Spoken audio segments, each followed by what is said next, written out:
မင်္ဂလာပါဒီနေ့မှာတော့မလေးရှားနိုင်ငံကဒုက္ခသည်တွေနဲ့ခိုလုံခွင့်တောင်းခံသူတွေအတွက် UNHCR ကနေထုတ်ပြန်ထားတဲ့အရေးကြီးတဲ့အချက်လက်တစ်ခုကိုပြောပြပေးသွားမှာပါ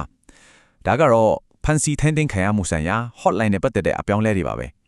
ဟုတ်ကဲ့အရေးကြီးဆုံးမေးခွန်းတစ်ခုကတော့တကယ်လို့များဖန်စီထန်းသိမ်းခံရပြီဆိုရင်ဘာလုပ်ရမလဲဆိုတာပါပဲကဲဒီကြောင့်နဲ့ပတ်သက်ပြီးရှင်းရှင်းလင်းလင်းနဲ့နောက်ဆုံးအချက်အလက်တွေကိုအခုပဲကြည့်လိုက်ကြအောင်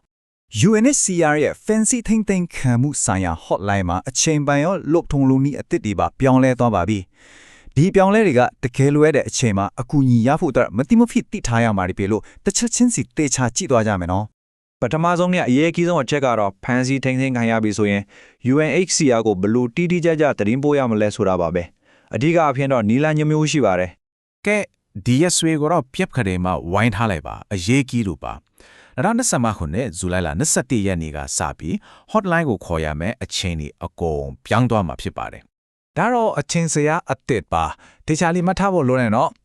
ရုံးဖွင့်ရက်တွေဖြစ်တဲ့တနင်္လာကနေတောကြဆိုရင်နေ့လယ်2နာရီကနေညနေ6နာရီထိခေါ်လို့ရမယ်။ဒါမဲ့စနေတနင်္ဂနွေနေ့တခြားအစိုးရရုံးပိတ်ရက်တွေမှာတော့မနက်7နာရီကနေညနေ4နာရီထိဆက်သွယ်နိုင်မှာပါ။ဖုန်းနံပါတ်ကတော့012-630-560ပါဒါက UNHCR ရဲ့ Fancy ထိန်းသိမ်းခံရမှုဆိုင်ရာ hotline phone number ဖြစ်ပါတယ်ဖုန်းထဲမှာ save time ပို့ကောင်းတာပေါ့ဒါပေမဲ့ဖုန်းခေါ်တဲ့အခါ line ကမအားတာမျိုးခေါ်လို့မရတာမျိုးထက်ခဲကောဘယ်လိုလုပ်မလဲနောက်ထပ်နီလန်တစ်ခုရှိပါသေးတယ်အဲ့ဒါကတော့ online ကနေသတင်းပို့ကြပါပဲ Refugee Malaysia website ထဲမှာရှိတဲ့ contact form ကနေတဆင့်သတင်းအချက်လက်တွေကိုပေးပို့နိုင်ပါတယ်ဖုန်းခေါ်တာနဲ့ထိရောက်မှုကအတူတူပါပဲဆိုတော့ဖုန်းမှာရင်ဒီနီလန်ကိုသုံးနိုင်မှာပဲဟုတ်ပြီသတင်းပို့ပြီးဆိုရင်ဘာတွေဆက်ထည့်မှာလဲ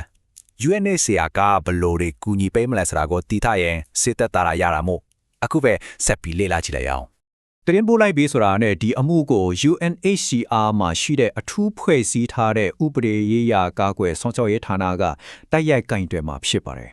အကူအညီပေးတဲ့လုပ်ငန်းစဉ်ကအရင်ရှင်းပါတယ်အဆင့်3ဆင့်ပဲရှိတယ်ပထမဆုံးသတင်းပေးပို့တာကိုမှတ်တမ်းတင်တယ်ဒုတိယအဆင့်နဲ့ဥပဒေရေးဌာနကအမှုကိုပြန်စစ်ဆေးတယ်နောက်ဆုံးမှာတော့ UNHCR ကသက်ဆိုင်ရာအာဏာပိုင်တွေနဲ့ဆက်သွယ်ဆောင်ရွက်ပေးတာဖြစ်ပါတယ်ဒီလိုကြောင်းရင်ဆောင်ရွက်ပေးရတဲ့အထူးရည်ရွယ်ချက်ကတော့ရှင်းလေးပါပဲဒုက္ခသည်တွေနဲ့ခိုလုံခွင့်တောင်းခံသူတွေကိုနောက်ဆက်တွဲဥပဒေရေးရာပြည်ထနာတွေနဲ့ကာကွယ်ပေးဖို့ပါပဲကဲ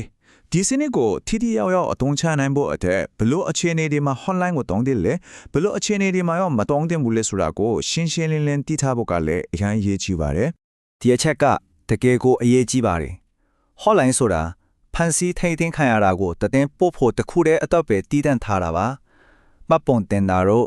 ဒုက္ခသည်အဖြစ်အတိမပြုရေး RST ကိစ္စတွေဒါမှမဟုတ်တခြားမိကူတွေမေးဖို့တော့အတုံးပြုလို့မရပါဘူးနော်ဒီလိုရှင်းလင်းခွဲခြားထားရတဲ့အကြောင်းရင်းက